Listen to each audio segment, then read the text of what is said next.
Welcome to the Environmental Health Learn to Earn program, a transformative initiative by Actuate Biomedicine. This program is designed to tackle the pressing environmental challenges faced by communities, especially in Kenya. Our 8-week program combines 2 physical classes and 6 online classes, offered every 2 months. We educate and empower participants by incentivizing their active involvement with Actuate tokens. Our diverse group includes university students and global environmental health community members, creating a dynamic and inclusive learning environment. Communities worldwide face severe issues such as pollution, inadequate access to clean water, and a lack of environmental awareness.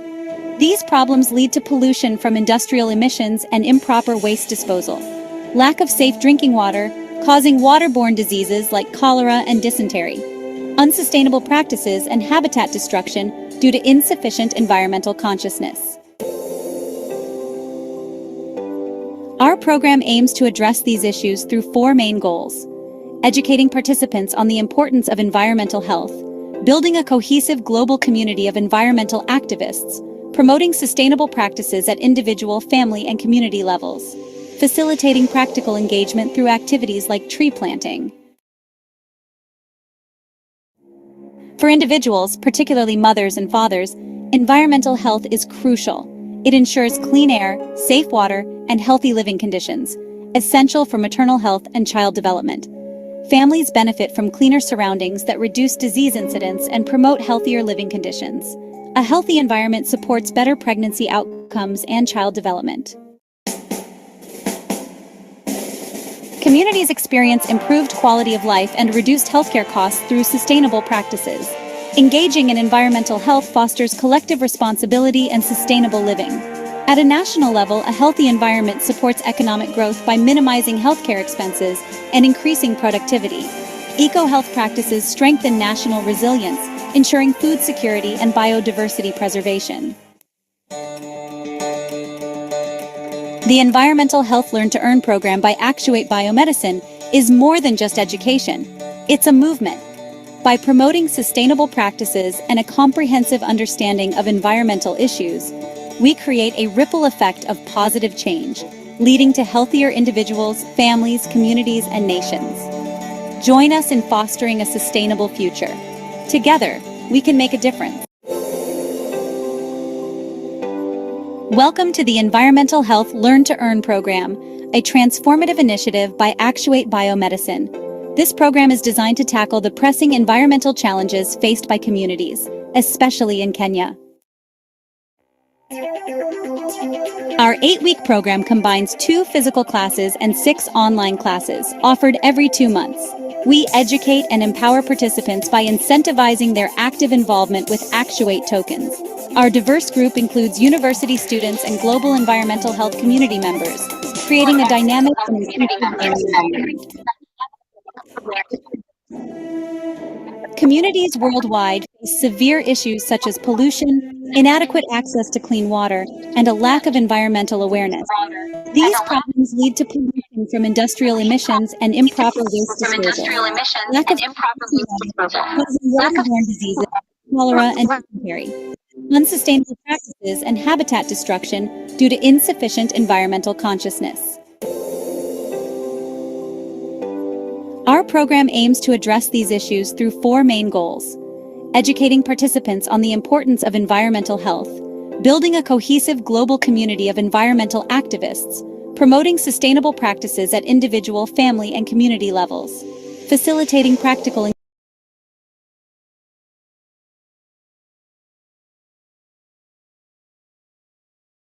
Good evening, everybody. It is 8 p.m. So we would like to start the class. So welcome everybody to our 6th session of our 3rd cohort of our environmental health class.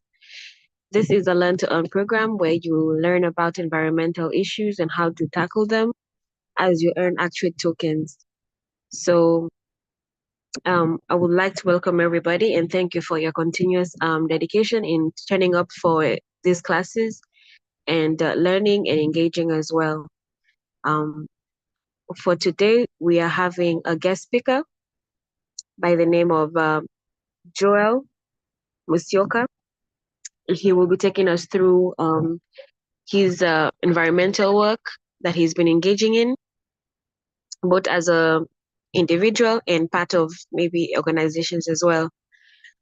We aim to learn and to get inspired by his acts and his dedication towards the environment. So after his presentation, we shall be having comments by our CEO, Dr. Macharia, followed by an interactive session in which you can ask questions as well and get to learn more about his initiatives and how to also engage in those same activities as well, and also how to even contribute. So after that, we shall be having a signing of the I'm sorry, we shall be having summit announcements by Augustine, in which we shall be going through our progress for our coming summit in December. So after that, we shall then be having attendance form signing so that you can be allocated tokens at the end of the month. So welcome. So I would like now to welcome Joel to give us a brief description of what he does and how it impacts the environment. So welcome, Joel. Hi everyone. Thanks, Linda, and I'm happy to be around here. I'm humble. So first, I'm not feeling so well, so I'll have a bad flu. So I want to take you back to where I started my work. I'm passionate about environmental conservation, and I've been attending, having different conversations with different people where environmental conservation is the topic of the day. So this started way back when I was still in school. I was a student leader back then, and we used to have different programs, different tree planting initiatives. So when I finished school, I decided to take it to another level. I went back to my former primary school. It's deep in Kitui County, in the villages there. I shared this with Linda. So where we bought a few trees at the first time, because we bought around 1,000 trees just to try and see how things were to look like. But then we didn't have water in the school then. It was a bit challenging. We had few seedlings surviving, after which an alumni of the primary school came and drew a borehole in the school. So after that, we had water. It's not like the other counties in Central and Rift Valley. So we were able to plant 5,000 seedlings. And at this time around, we involved the community, we involved the children, we involved the teachers. Everybody was planting unlimited trees because the school has around 300 children. So we had around 800 people coming, and then people were just planting trees as long as we managed to plant the 5,000 trees. So it was a little bit tough for me to do this now that I was using my own income. And late last year, I met a few people who are interested in tree planting, who are interested in environmental conservation. And again, I'm working for an organization called Educate, which deals with out of school youth empowerment. Uh, I managed to bring a few people around. I talked to Kefri. Kefri is the Kenya Forest Research Institute. I managed to talk to Kenya National Youth Organization through its chair here in Kitui. I managed to have a discussion with Kenya Forest Service, again, World Vision. So I brought different people together Some people are coming in capacities of an organization. Some people are coming as individuals to support the program. And we registered something we are calling Kitui Youth Forum. And Kitui Youth Forum is basically, it's not a CBO, it's a self-help group. And we are focusing on a few thematic areas, one being leadership and governance, mentorship, addressing emerging issues. And the main one was climate change. And that is where I really needed support of people like Kefri, Kenya Forest Service, individuals who are really concerned with climate change. Now, looking at how Kitui looks like, it's very dry. And we always make this joke with Kefri guys that it's so dry and people don't plant trees. And it's so funny how that happens here. So we are planning to roll out our programs in several schools now that we did roll that plan in my former primary school, going back to a few sub-counties in Kitui. We are looking at having six primary schools within Kitui, in Kitui Central Sub-County, where we want to have every child plant a tree and every child get something from a tree that he or she plants. So we are looking at basically involving lower primary school kids, because they have some time to stay in the school. So as a kid will be the custodian of the trees that he plants. We are looking at each planting around 3 or 4 trees, and then whatever cash that we get, it's our money that we actually will be transferring it to a different account run by the schools, and this money will be used to support the poor kids in these schools, basically to take care of meals. You understand, deep in the villages, we don't have lunch like in Nairobi and in the other towns. So take care of meals, get school uniform for the kids, pay for tuition fees for the kids. But at the end of the day, it's a way of motivating them to make sure that they keep their trees safe. So that is what we are currently planning. We are yet to roll out anything because we are doing a lot of resource mobilization, trying to reach out to different people. So we've been able to mobilize a few trees with Kefri, Kenya Forest Service. But then we are looking at being able to being able to get something that will support all schools.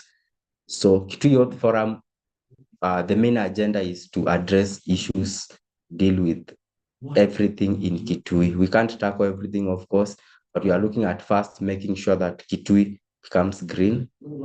People in Kitui understand the impacts of climate change because they actually don't.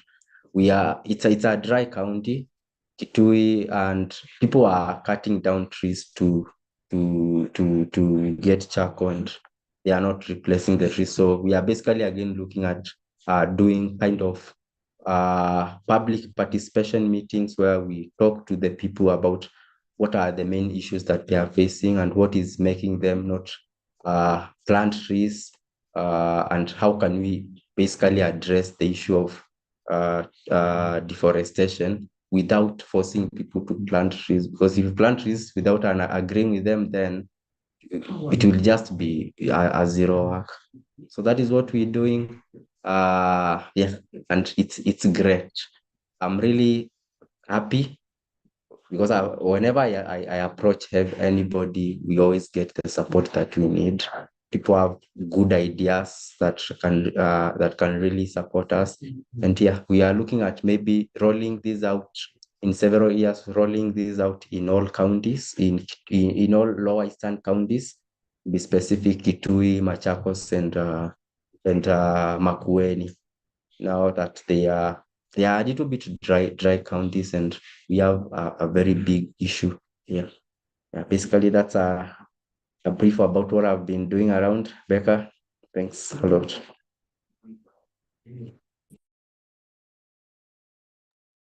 Thank you very much, Joel, for that. I'm sorry for the flu, and I would like to commend you for your work even though you may not have been having the right support, you still dedicated yourself to bettering the environment and your community, which is an admirable initiative. And this is made. I would like to hope that this is an example to all that you may not require the biggest finances to make an impact for your community and your planet. So it's truly inspiring. So I would like now to welcome Dr. Macharia for further insights on this. Welcome, Dr. Macharia. Thank you, Becca. Please confirm, you can hear me, Becca? Yes, yes. All right, thank you so much. And thank you so much, Mr. Joel. Oh, my goodness. Yeah, see, let me see. Joel, let me see, Musioka. Yeah. Thank you for the great work you're doing. What's for that work? See, you're doing the work of God.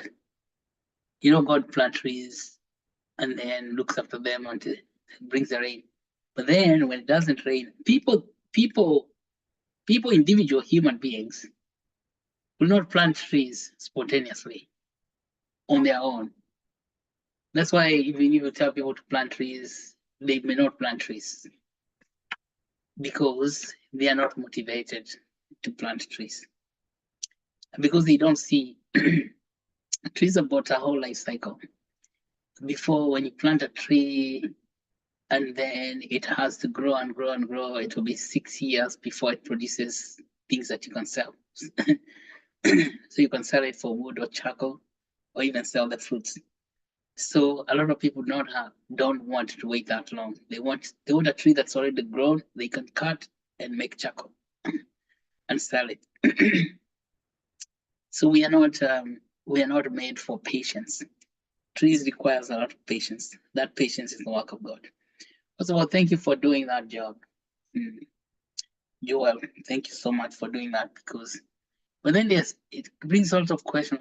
I'm sure that to motivate people to plant trees takes a lot of work. So initially you said you planted a whole 5,000 trees, but they didn't survive because you didn't have water. Is that correct? What do you say the fraction of the trees that survived in that first round, the very beginning? The first fraction was 2,000 trees and less than 100 survived. Wow. Yeah. You see, so water is very important. Now then you've got someone to donate a borehole. The borehole itself, is it able to reach the entire school compound? Yeah. So actually, the ball hasn't been used for some time until we did plant the trees. So it's like the primary the primary role of the ball is to support the trees that we planted there. The county government did install tanks, Yeah. and the community gets water from there. So from that borehole. So when they drill the borehole, so the county government put some tanks. That's what you're saying. Yeah. And when they put them tanks, so people have access to water. Yeah. Amazing. You see that now. You said this for planting trees, then becomes a way for providing water to the community. But now, people, did they use that water in the beginning to water the trees that were already planted? Not really, because actually, nobody, they were just using the water for the domestic use. Yeah. Nobody thought of planting trees. I come from around that area, so nobody. It's what I was actually talking about. People don't want to plant trees, even if they have water around them. Even that's And the surprising. problem, yeah. That's worrisome. It's called human beings. Human beings, they don't want to do the work of God. They think that God will do the work of planting trees. Hiyo ni kazi ya Mungu tu. Wacha Mungu apande miti. And as we shall be cooking with the water. But what are they cooking?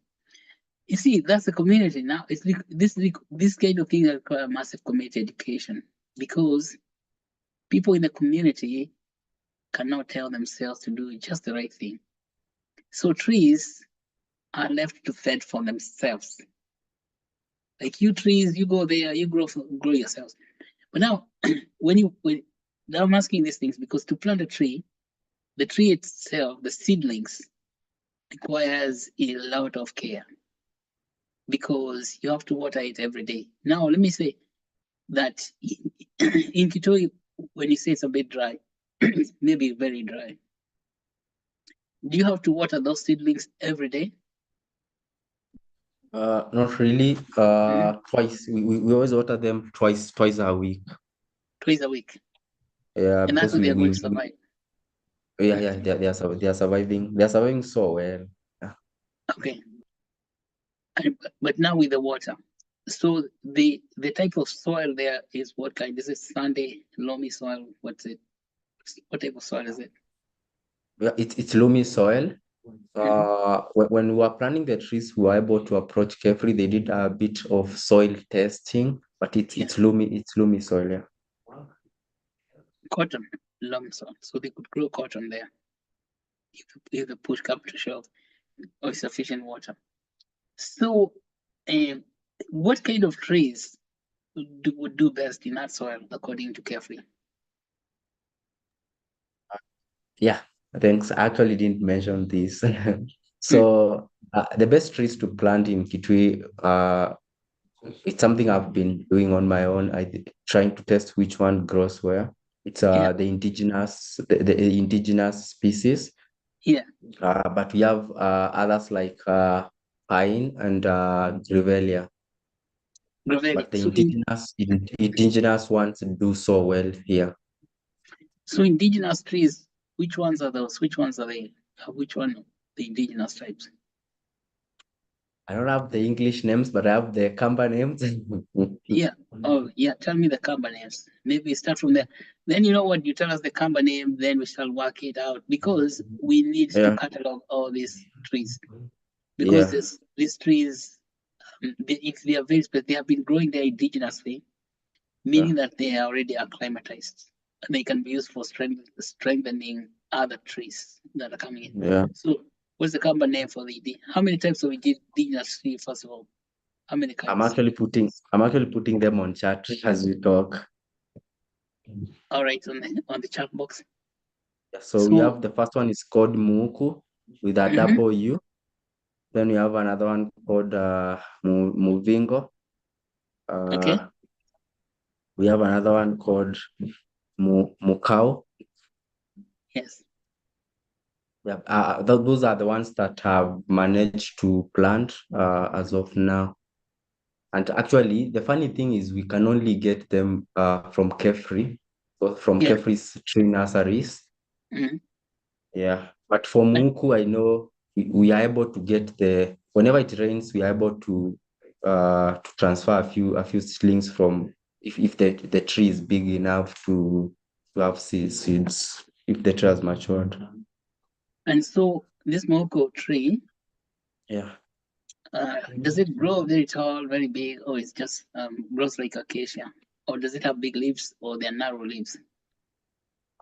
For Muku grows so fast here. It grows to be a big tree. Yeah, Movingo doesn't grow to be a very huge tree. It's the one that is being used by these guys between Kitui and Machakos in a place called Wamunyu to to to make those tree pictures, yes. And then Those Mukau, carvings. Wait a minute. yeah, Do you I was looking remember for the word carving actually. those carvings? We call them cow carvings. They were Movingo. they call moving. Yeah. Yeah, yeah. And then Okay. Mukau is very expensive down here whenever it's being used to make furniture. So whenever you get when you go to somebody and you say that you want a furniture made from Mukau, then you'll have it's very expensive. I think because it's rare, people have really cut them down. Is it hardwood? Yeah, it's hardwood. Actually the three are hardwoods and they do good. Yeah. and their resistance to antis, Yeah, sure. because this wild ants, if particularly indigenous trees are resistant. Okay, so these trees are very important. They have economic value. What would you say Yeah. now? You have said about the Wakaba carvings they have in Machakos. What else do they do with those trees? As the products eventually. Hardwood for The building. three? Hmm. Yeah, I know muku is being used to make those herbal medicines, to make herbal medicine for people with chest problems. Yeah. For Muvingo, I haven't heard of any benefit in terms of herbal medicine, but for Yeah. muku, I know it's being used for herbal purposes. Then Muvingo, basically, it's being used to get wood, and mukau for the carvings. Yeah. Okay. So that is good. How about edible plants? I mean, like trees that produce fruits. I haven't done it to like planted this like fruits in a school, Mhm. but I've tested it at home. Yeah. We have a family farm where I've planted like over 200 fruits, a combination of mangoes, Yeah. oranges, lemons, and one thing that I know oranges do so well in Kitui and mangoes, but the local ones Mhm. they do so well here in Kitui. Okay. When you say local ones, these are local Yeah. oranges. What do you mean by local oranges? They are not grafted. They're not the hybrid type. Yeah, they are not, and it's simply because of water. Yeah. So if you find yourself in a position where you have water, then most people do plant the exotic kind of fruits Yes. because you have water, so you'll be able to water them. But if you are just planting them in your normal farm where you expect rains twice a year, then Mm. you will have to go for the local breeds now that they are resistant to diseases and again drought and famine. Yeah. The local ones are resistant to disease, the pests, pest Yeah. diseases, and what fungi. Okay. They don't dry up so fast. Okay. Yeah. They don't get fungi, the fungal blight. They don't get Yeah. blighted. It's rare. So the oranges. I'm thinking for a school compound, it would be good to have 1,000 orange trees so that children can eat enough oranges and they get a lot of vitamin C.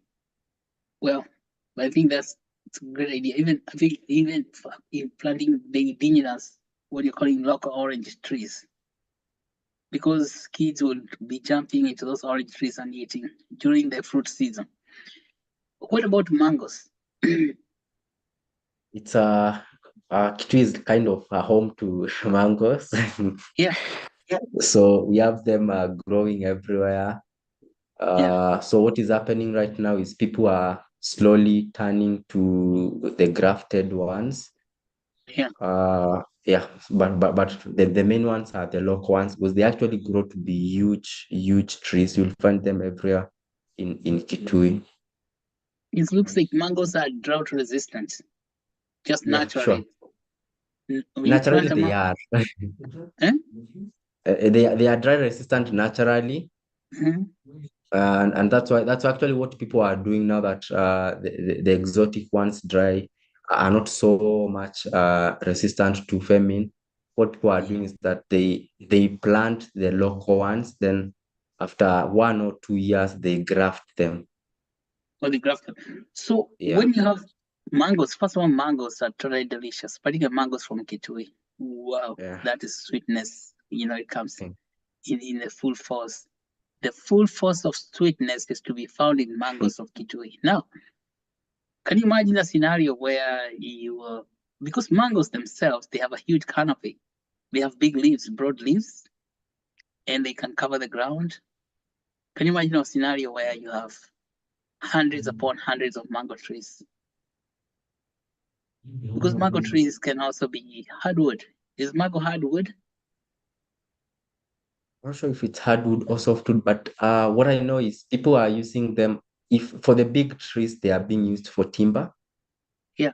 And shade. Actually, one thing with Kitui households, you'll find a huge mango tree in the compound where people do sit. Yeah. It usually come. It's like that outdoor baraza place. It's that huge mango tree because mangoes. Yeah, that's what they do. They provide a lot of shade. Where do they get all that water? How do they manage to get water to keep themselves so nice and green? Mango I trees. think it's the same with them. The climate favoring them. I think they have a long taproot, very long Yeah. taproot that goes deep in the ground. They can actually approach the water table, and then they also grow horizontal roots laterally. So just like the way they have all these branches going out laterally, but I don't know. We need to talk to some botanists. But I think they are very ingenious that they are able to dive deep like a borehole. They're able to bore into the earth and gain water from the deep in the ground. See, that's another. Mangoes can help to reforest a place very quickly if you take care of them. Initially, in the beginning, when they're tiny, you have to take care of them. But the traditional mangoes are drought resistant and they are pest resistant. They're not going to be invaded by pests and parasites and weevils and bacteria and fungi. And then, of course, they're good. They're good for nutrition. So, well, this is great what you're doing. And I think that kind of program can expand, particularly those in the entire county, and also go to all the way. There's a part of Moranga, which is on the border in Kitui, which would require a lot of trees like that. And going, I think that's heading northwards. But I see great the great work you're doing, and if you're able to expand it. Now, I think the key here, what you're talking about, educate this mentorship leadership program, where kids learn how to take care of trees for themselves. Like a kid knows, I planted that tree, or I planted 100 trees. They can come even 10 years later, or even 30 years later, and find the trees they planted, and they're still nourishing the community and nourishing the environment. But where I'm asking about new edible trees like mangoes is because they also provide food. Mangoes. One other question about mangoes. If you plant mangoes and you have sufficient water to do some irrigation, like with a borehole, can you plant other crops underneath the mango tree? Yeah, that's possible when the mango trees are young. Yeah. But then when they grow, when they are big now, it's not advisable because they become huge trees. The shade preventing sunlight from reaching the underground. So, What but about when they are crops? young, What about crops like beans? Beans really, they are yeah, not. Can you grow beans under the shade of a mango tree? yeah, sure. You can do beans, you can do cowpeas. Yeah. Yeah. So mangoes they can intercrop. I'm asking this because some trees like cedar trees, pine trees, if you plant a lot of pines, you cannot plant anything else underneath there. Forget about that piece of land. Because so even plant blue gum trees, you cannot grow crops, you cannot grow beans under blue gums because they actually eat everything in the soil. I think they eat like carnivores. They just eat all the food. But mangoes do not do that because the topsoil remains fertile surrounding a mango tree that you can plant beans and you can plant maize Maybe maize will not do so well because of the shade, but you can grow potatoes. Can you plant potatoes under a mango tree? I'm not sure. I haven't seen that here. Yes, because I think these are people that just don't do it because they don't think they can do it. But if you put enough manure and you put sufficient water under the mango tree, you can still grow potatoes. Because I know the people do that in Mokuroini and in Morana. They plant, but beans are the best, and other leguminous plants. So there's so many other plants like legumes from Kitui. I don't know yet, like cowpeas. All those peas, let's say, it's called jubus. I don't know. Maybe someone will help me. Let's talk about cereals. Yeah. What kind of cereals are growing there? So we have green grams. That's ndengu. Yeah. It's the main one here. Yeah.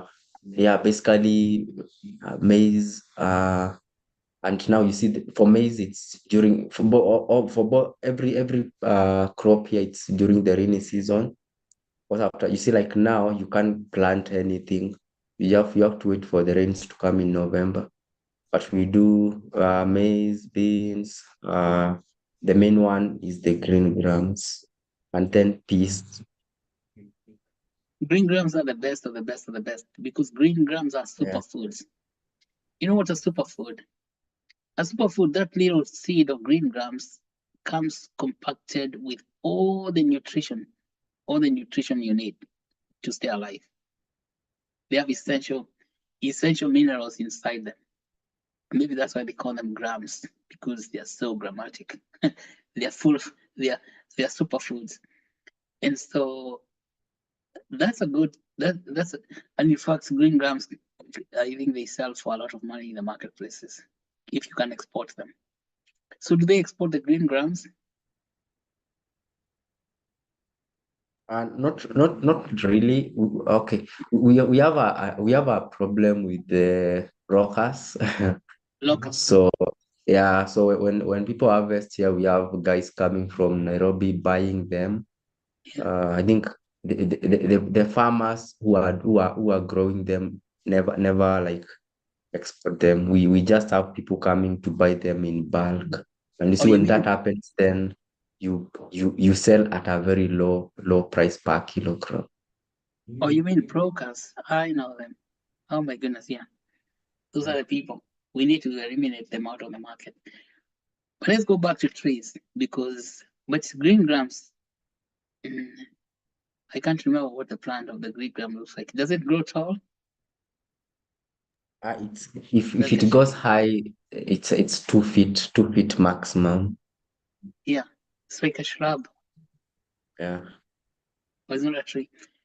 Now, when you in your tree planting projects, would you add green grams to the compounds, like where you're planting?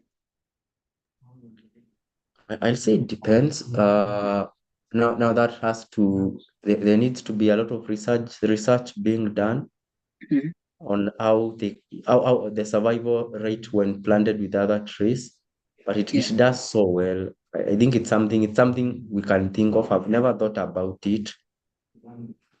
I think it's It's something a good to nice. think about because I think green grams, if I'm not wrong, they are nitrogen fixing. Are they nitrogen fixing plants? Yeah, You know basically, those yeah, plants? Yeah, yeah. Yes, they are. Yeah. they're nitrogen fixing.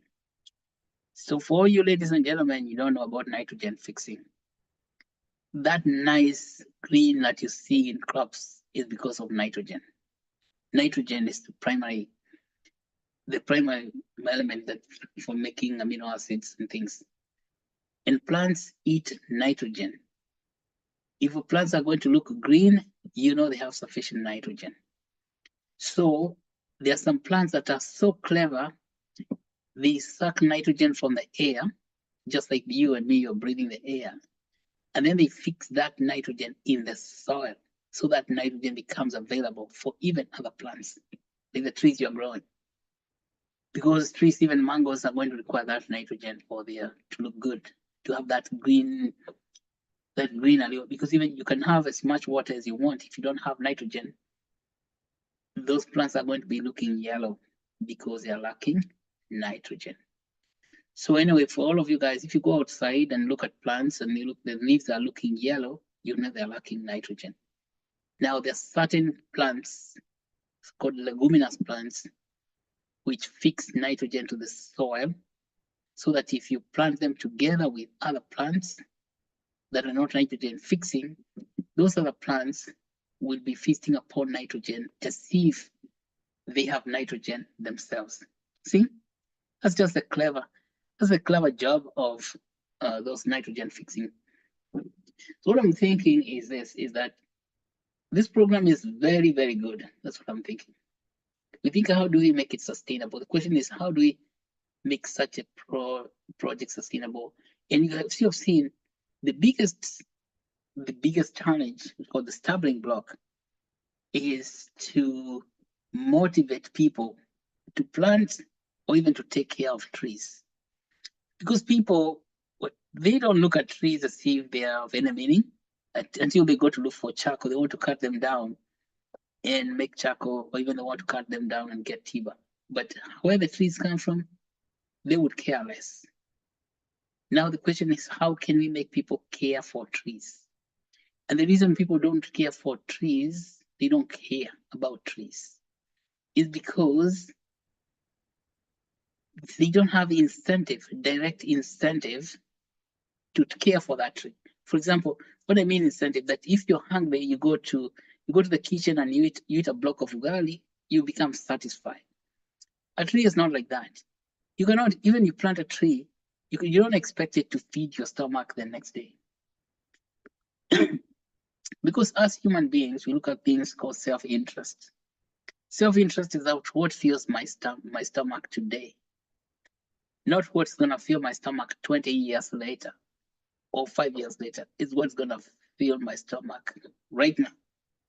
And that is what makes it so difficult to motivate people to do things that will have return on investments 5 or 6 years down the road. If the return on investment is not immediate, human beings don't see it. So, but you have done so much work. You have connected with agencies, organizations, individuals, organizations, and even civil organizations and even companies to participate in helping you with. But there's still another step, because I think these are a lot of people from every area. Say, for example, people who come from Kitui and they have traveled everywhere else in the world, and they would like to support that. How can we activate them to support?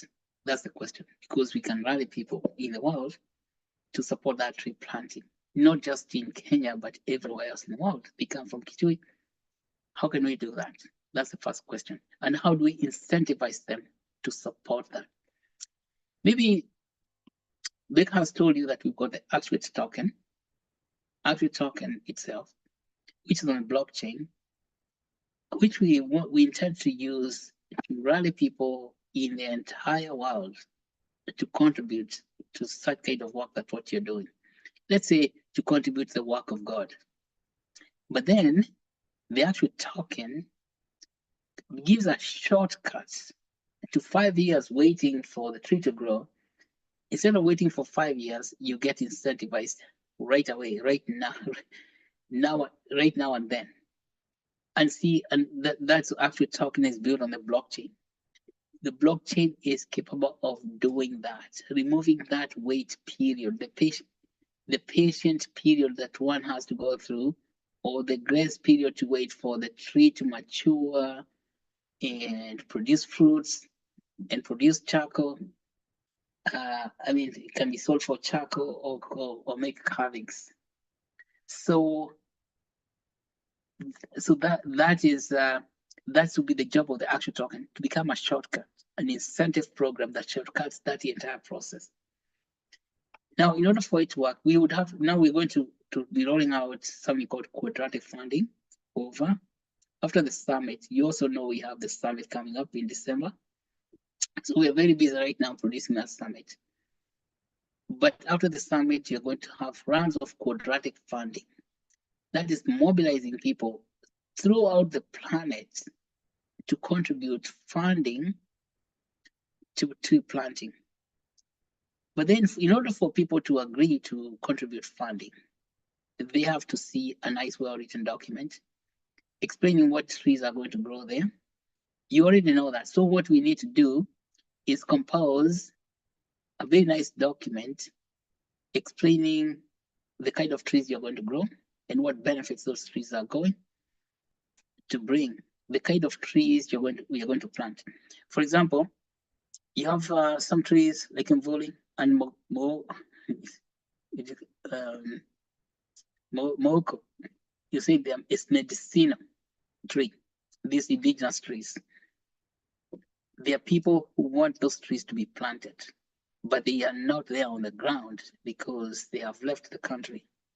They've gone somewhere else. They have some of them could be in the big city. They're too busy making money. Let them contribute that money to be used in planting trees. And when people contribute money, they get an Actuate token.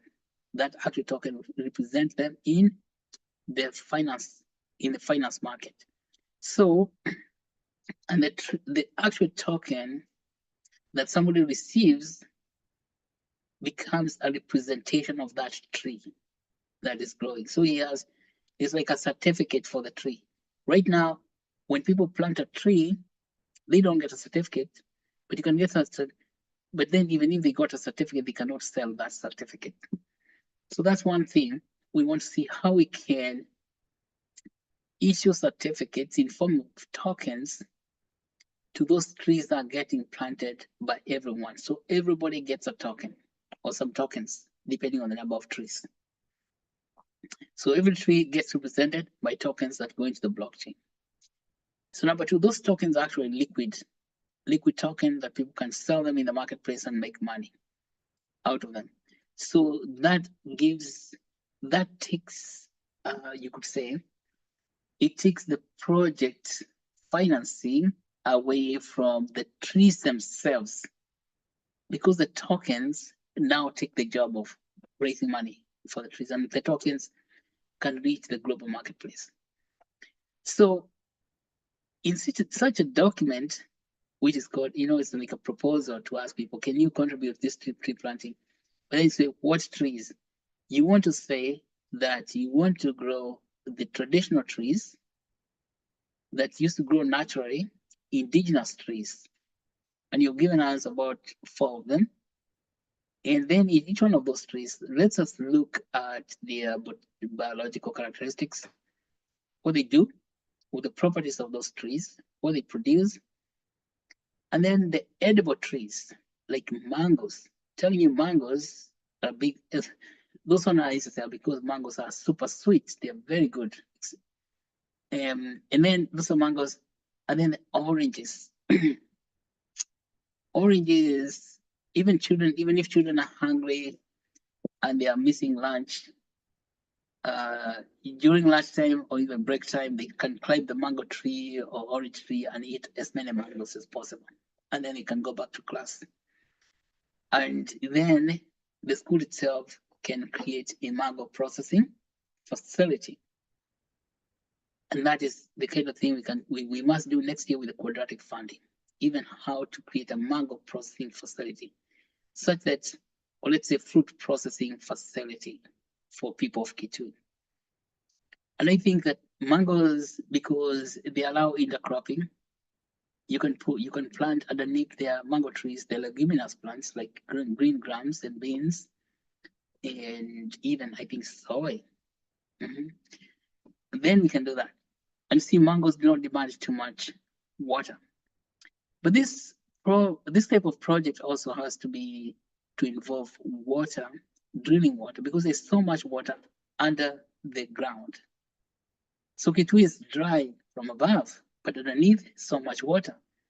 So we need to figure out how to get that water from under the ground and then bring it out. It has to be pumped. So if we're talking about now if we now, when we do this quadratic funding, we would have to have a full budget like that, so we can see how many tokens to allocate to such a project. And then we invite people to buy those tokens, and then that money gets allocated into the project. And then it just comes the work of planting trees. How shall we hold people accountable is by looking at how many trees have been planted. Right now, you have done all the groundwork. You have connected with Carefree. You would know where to source all those trees to be planted, and you know where to source all the people to plant trees. You know that already. So you have done a lot of work. You have done a lot of work. So that work just needs to be composed into one nice neat document, which we're going we have to do that. We compose it in one nice neat document and then put it ready for quadratic funding. Before even we come to the quadratic funding, there's a summit in December. So now that we are producing a summit, in order for your project to get visibility, so it can be ready for funding and receive funding, now we are talking about, we are promoting the summit to potential attendees or sponsors and exhibitors. We also include you in those communications. We include your project in those communications. That way, you gain global visibility. We have, through the social media, say LinkedIn, Facebook, YouTube, everywhere. How about that? So we work together because I believe that there's so much potential. There's such a abundance of potential. We don't use it. I know that trees are not refusing to grow. Is us human beings who are not planting them. Now, there's another thing that apps you can learn from Wangari Maathai. You know what Wangari Maathai did? I was in Nyeri when she was doing those things of planting trees. She agreed with the local administration, the chief and the headman, that we are talking about law enforcement. Yeah, law enforcement entities, the police, that if people agree to plant trees, and that's something actually you have to build an administration, because you want to make people accountable for planting trees. So what Wangari Maathai did, the government already has got people employed to oversee what's going on in the counties. These are usually either agricultural extension workers or the local administration, like the chiefs and the sub-chiefs. So Wangari would work with the sub-chief and make sure the sub-chief go from home to home to home to home, making sure that those people are taking care of the trees. And Wangari was so feared that, I'm not telling you that you get feared like Wangari. She was no nonsense woman.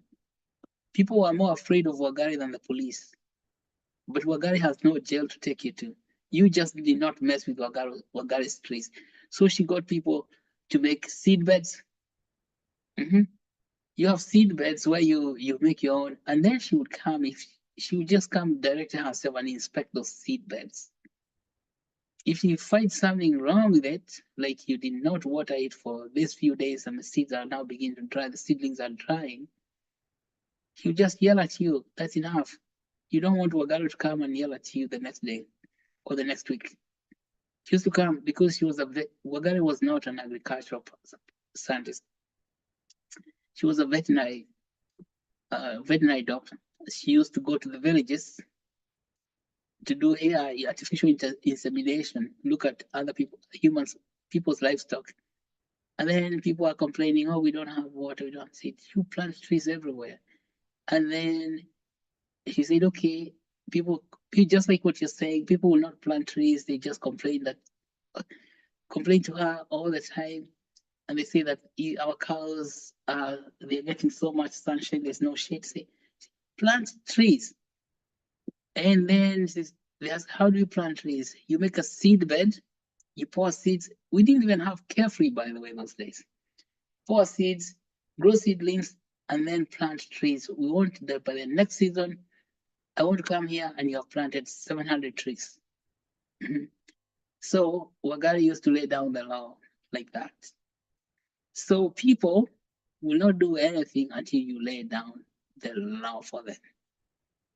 So that you tell them, if you tell people, I want by the time I come next, you have made a seed bed or you have watering the trees every single week and every single, you say like you can water them twice a week.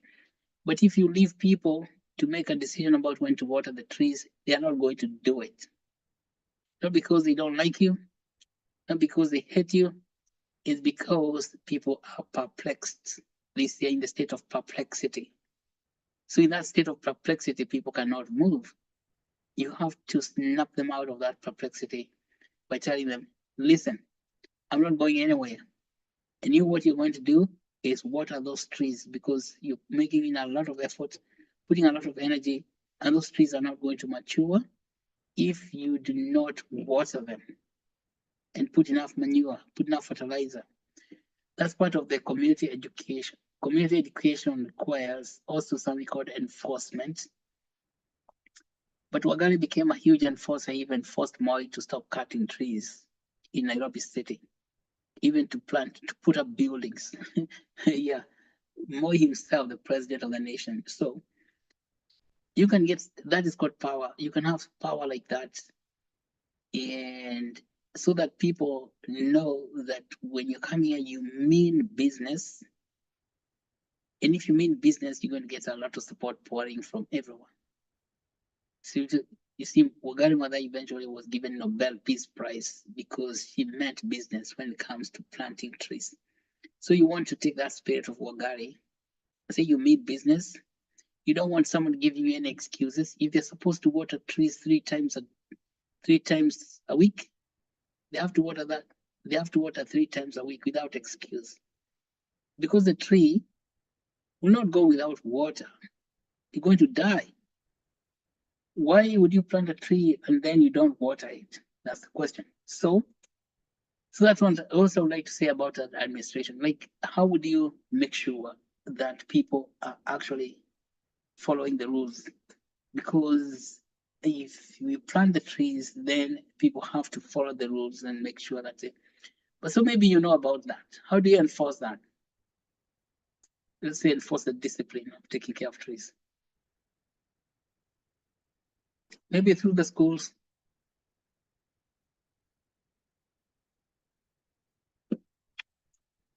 Hi, Joanne. How do you enforce the discipline when people, the schools, the young people have planted trees, but then, they might just not want to water them? How do you do it? I think it all circles back to if letting everybody, especially the people who are doing the tree planting, letting them understand, kind of making them understand the importance of those trees. They need to see far beyond the trees just growing. They need to understand the benefits, the herbal benefits, fruit, timber, everything. And I think with a good understanding of the importance of trees, then would be good to go. That's my proposal. When I'm thinking, because you have a school we're dealing with, that tree planting projects, see how it can be integrated into their curriculum for teaching students. Because it becomes one of the things they learn from class. They get grades from their own teachers. Because I think eventually we'll have to do that. Because they are planting trees for a particular reason. Then they are not planting trees for fun. They are planting trees for human development. And so that we can, now this is why a written document is very important because powerful. You can put it in the front of the principal, even the county education office, and you say that there has to be some classes. I don't know the classes where they teach, maybe the one they teach agriculture, and maybe they call them social sciences or something like that. That instead of reading social sciences in theory, they do practical, which is planting trees, taking care of trees, particularly taking a flower, and then learning all those botanical names of trees as early as when they are in primary schools. For those who want to go and do biology in school, in advanced classes, they'll find it very, very nice. So all the science teachers get involved.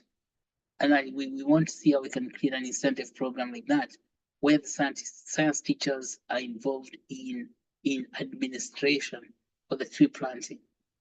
So that way they own the process from the beginning. And then, then in the long term, for yourself, you want to see if we plant lots of mangoes, supposing we plant 100,000 mango trees in a county, what are we going to do with all those mangoes? What would you say people do with those mangoes? Because you might get, and then of course removing those middlemen. You're saying they come from Wakulima market, they come with lorries and buy, or they take the green grams. How do we bypass the middlemen? And this is the vision for the future. You want to think about it. So supposing you're planting fruit trees, okay? Start thinking today how maybe in 5 years you would make a fruit processing plant for Kitui. You see, that 5 years date coincides with the date your mangoes planted today are going to start producing fruit. How about that? They will have matured to start bearing fruits in 5 years. So you say in 5 years, we are going to make a fruit processing plant for mangoes and oranges for making fruit juice. Then you don't have to wait for the middlemen to come and collect mangoes from the local women and then go and you buy them at a throwaway price, because those mangoes are not for throwing away. They are for economic value. So this is what I propose to you, Monsieur Joel, is that you, by the end of this whole thing, you will be owning a very big fruit processing plant to be buying fruits from local women who have planted mangoes. And every person who got a small piece of land has to plant several mango trees, so that you will be getting raw material or the feedstock for the fruit processing plant, which now we can work with the quadratic funding. Remember, we are going to be rolling down quadratic funding in 2025 to see how to put together such a fruit processing plant. And I can tell you, it's not a very expensive project, by the way. No, it's not, because the technology you need for fruit processing, mangoes processing, is to be found in JKUAT, Jomo Kenyatta University of Agriculture and Tech. So between now and December, because we are going to talk a lot about these issues at the summit in December, you want to have worked out that plan so that we can put it in the hands of people. All right. And when we talk about a company like that becomes contentious, because yeah, people might say, okay, this one is going to be making a lot of money. Of course, you make a lot of money. What's the point? You want to make a company so you make money for yourself and for all the people of Kitui, okay? But who is going to be owning that company? So this company, the ownership of it is going to be through the blockchain, and the blockchain itself, like say with Actuate token, becomes quite easy technology. That's why we want to combine all this with technology itself. But I think the end game or the ultimate goal, like in a full flower of your tree planting effort, is to end up with a processing plant for processing the products of those trees. And I think the lowest, you can see if you make a plant for processing fruits, you can also have outside that plant in the compound, you can have people making those curios like they do in Machakos for selling in the international market for the tourists, or even for selling to local people in the local tourism market. So you get used for all the trees that are going to be growing there. So it becomes people now have incentive to plant trees because those trees are going to bring money to them, and they are going to bring money to you also. Mhm. I think that's what. So this conservation that is sustainable conservation, because it's going to be paying for itself in future for years and years and years. All right, that's what I would like to say about that. What do you think, Mr. Joel? How about such a thing? That's great. Actually, that is sparking the big picture of the whole idea. Yes. Yeah. And actually, now talking about the processing plant, it's so funny. We've been having a few processing plants being set up, but they are not working. Down here in Kitui, Makueni is doing a little bit well, but in Kitui, all of them were shut down. They're not But yeah, working. yeah, they are not working. What is missing? Again, the issue of the middleman comes in.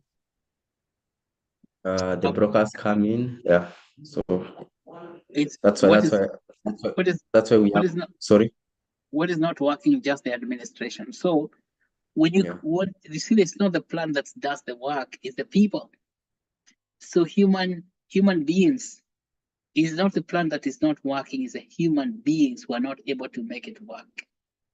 Because as human beings we are fallen, like from the Garden of Eden. So we need to be managed. See? So when you build that plant, you have to build a very strict administration structure, so that people who are not interested in working, they can go away. There are lots of those.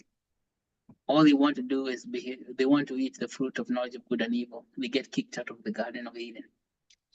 Talking about Adam and Eve. But for people, someone like you, you're not there to get kicked out of garden. So we want to make sure that as you're building this, the fruit processing plant, it's actually not the technology that's missing, it's the administration, or what's called governance. See, governance. And so we can now use the governance that is available on the blockchain, like with the Actuate token, to create good governance structure. So we don't have this infightings. And that's what we call the power of the tokens for creating governance. And I think what we'll do is going to happen. Let's work this together, okay? And we figure out how to build that governance so that it can be implemented in a way that works. And then when it works, just like Gary Madai, if human beings are not going to do anything on their own, you have to lay down the law and you say, I'm not accepting any nonsense. No nonsense. Because what people can put a processing and then it doesn't work is people bring a lot of nonsense. But then for you to say no nonsense, you have to establish a certain sort of authority over the process itself, so that people don't bring nonsense to the process and destroy the work. Okay. So I'm thinking that's what's the main issue is governance, and that's what's not working. Okay. I think so, Mr. Joel. Thank you so much. This is very insightful, and there's so much work to do. But don't worry, you're not alone. We are very many. We shall do this together. So the first thing is to think about a brief synopsis. That's a brief summary of the project, the way you have described it to us. Then we can see how we can expand that into a complete project. Okay? Yeah, sure. Thank you. And actually, it's a it's an honor for me to share this with the team. Yeah. Hey, Diana, hata kiwanga na pesa yangu kuisumbwangi. Dolphin. Oh, wow. Oh, it was that. That's that dolphin. All right. So anyway, let's stop there. I think we've talked quite a bit, but thank you so much for everything. Back to you. And thank you, Baker, for bringing Joel. So Joel, we also need to learn a lot about the Actuate tokens and how they work and how we can use them for governance. Because that's last thing you said about people who have tried to create processing plants, but they're not working. It's not the processing plant themselves that are not working. Is that governance or the administration of governance itself is what is not working. And when there's no governance, you cannot lay down the law, like Wagare Madai. And if you cannot lay down the law, people do not know what they should do or what they should not do. So they spend the whole time bickering. Yeah, because there's no law. See? All right. So thanks a lot. Back to you, Becca.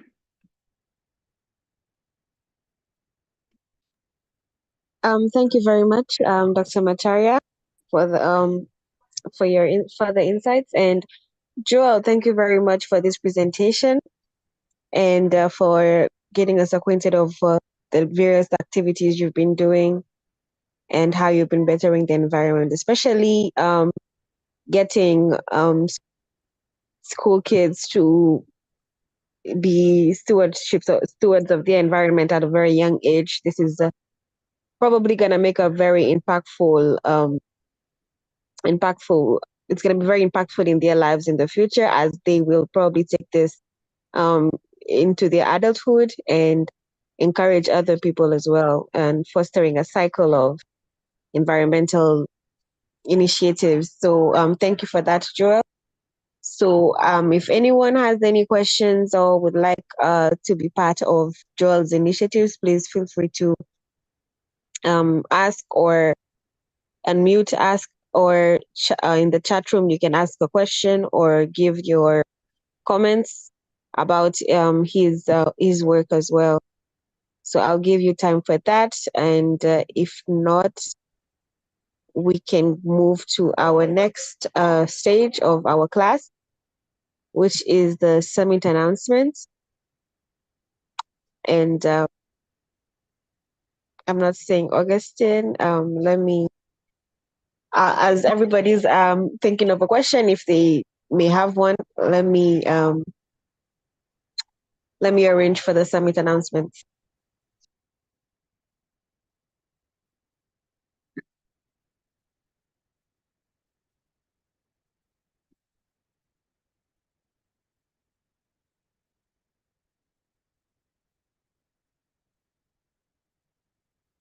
Okay, but I think we can just talk briefly about the summit announcement so that we don't get a lot of time. So the summit, for all of you, it's in December 3 to 6. We have many workshops in the summit. One of the major workshops is going to be on environmental health. And so Joel will be speaking there. So Joel, plan to come to the environmental health so you can call it the summit workshop and share your proposal about that organization that you built for the big picture. I think the summit is going to be about big picture, how you get there. And come and meet people who are potential supporters who would put funding for tree planting. And then we see how we can compose that funding through Actuate token. So basically, summit is going to be like that. The summit, particularly say there's this workshop. Workshops are 3 days workshop, environment workshop. And what's the question we would like to ask in the environment workshop? Being about tree planting, there are 2 types of trees. There are edible trees, and then we have other trees for wood and other things. So those edible trees produce fruits, and some of them produce leaves, and other trees produce medicinal leaves or medicinal barks, like the mo tree. So because these trees have medicine, what are we going to do with them? Then we are going to imagine on the very first day of the workshop, imagine the future where we are using all the products from those trees. What does that future look like? It means that we have to build factories. We have to build processing plants. That's the future And so that after we build that process, we process whatever the tree is producing, but then we have to put it in the market, in the supermarket shelves. That is why we are having the supermarkets come in. Supermarkets like Naivas has to be there, because supermarket has to take responsibility of putting those products in their own shelves. And we have to have people who own consumer services like hotels and restaurants and hospitals. That's why we have doctors, people who own health facilities. To come there, let's say, what are we going to use the products of those trees? And then if it is for fruits and you're processing fruits, then you want to put those fruits in the backpack of every child going to school. How do we do that? So this every child has got sufficient food from the trees, and also superfoods like the green grams being produced. So this is in environment. And then we say, the second day we talk about the problems where we are not getting there. As you've heard from Joel, he said there's so many people who have put the fruit processing plants in Kitui, but they are not working. It's not the plants that are not working. It's people are not making the plants work. But these are what are the challenges that are inhibiting people from making those plants work? You see, that's going to be the discussion for the next day, the dialogue, so that we can identify that problem. What is called the stumbling block? How do we kick the stumbling block out of Zion, let's say, according to Paul? Paul said the Lord put stumbling block in Zion. That's when he was writing to the Romans. How do we kick out that stumbling block? The stone that make people stumble. That stone need to be identified. And you say, you are the stone that's making people stumble here. Get out of here. And then when you first identify that stone, which I'm quite sure is governance problem, people cannot get organized enough to be governable, govern themselves. That's why we want to introduce automatic governance through the blockchain. And then we ask, if there's automatic governance through the blockchain, then how does it work? How do we use it? And then on the third day, we say how we use these tokens for automatic governance and even capital formation to help us reach the future we truly want, the one we saw on the very first day. The future we truly want is a future where those processing plants are working, and the people are making those processing plants to work because they have organized governance structure that is administered through the blockchain. And the blockchain itself is able to create rules. And you see, rules in a computer, you cannot guess them. You cannot say that I'm going to bypass a step. You cannot bypass computer step. Even AI will tell you, to remind you that, okay, you're jumping a whole step. So these are things that how do we bring technology to help us in governance and administration on the ground? And these are conversations we want to bring our people. And then how do we involve the entire diaspora? Diaspora means people who have left the county, even if they have left the county and they have gone to another counties, like they're going to Nairobi County to settle there. But they can be supporting tree planting in their own local village through the blockchain itself, through the tokens. See that? So that's going to be the nature of the workshop, workshops. And so it's going to be very, very exciting. Now, here's the point. As you come to that workshop, don't come by yourself. What's the point? What's the point of talking? You can't come to yourself because you don't want to talk to yourself. Just like you don't talk to yourself, you like to talk to people. Invite everybody you know. Now, here's the opportunity to invite all those people you have always wished that you could communicate, you could have a conversation with them. All those people you have always wished. If you're here and you've been wishing that, I would like to meet so and so, talk to him. Yes, invite that person. Now you have the material. Invite that person or people different groups, even different organizations. So like what Joel has mentioned today, all these organizations, let them come in and we think together. Mhm. Even people who know how to do food processing, who can help in making those fruit processing industries come alive. Invite them, let them come to the summit, because the summit is an open ground where anyone can contribute, and we're not. And then what comes out of there is that you're eventually going to form organizations, you're going to form enterprises, you're going to form relationships, you're going to form companies. And then you're going to even figure out how to finance those companies, because there's going to be people involved in company financing or fundraising, particularly on the blockchain. All right, it will be a waste of time for us to do a whole summit and then we don't talk about how we're going to finance this idea. It's a big waste of time. Then people go back to zero where they were. We don't want to go back to zero. We want to go there and take the conversation all the way to the end. How do we raise money for all these ideas that we have? Okay, so that's what the summit is about.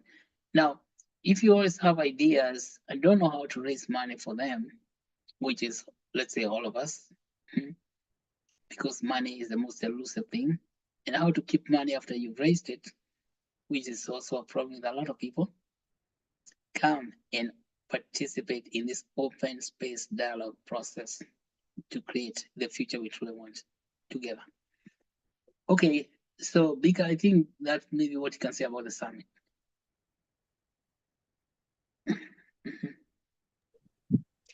Thank you, Doc, for the summit announcements and for progress report as well. So now I would like to send the attendance form in the chat room so that everybody can fill it out in the next 5 minutes.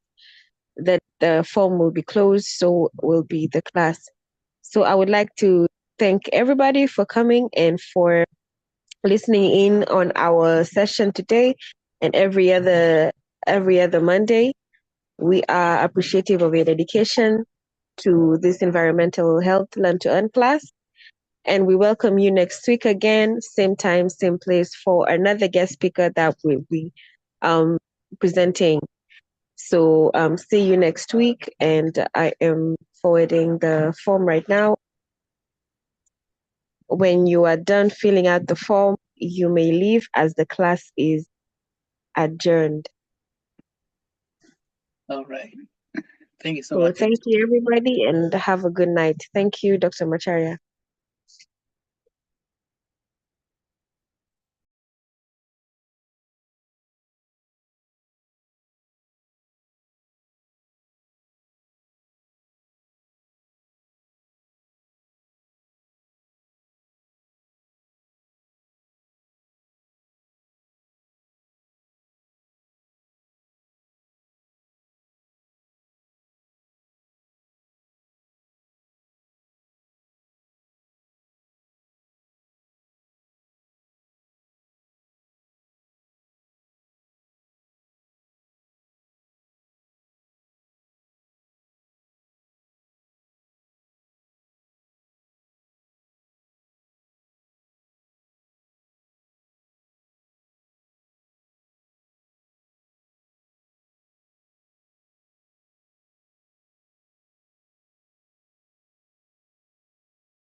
I've resent the form. Please fill out in the next minute, as I'll be closing the form.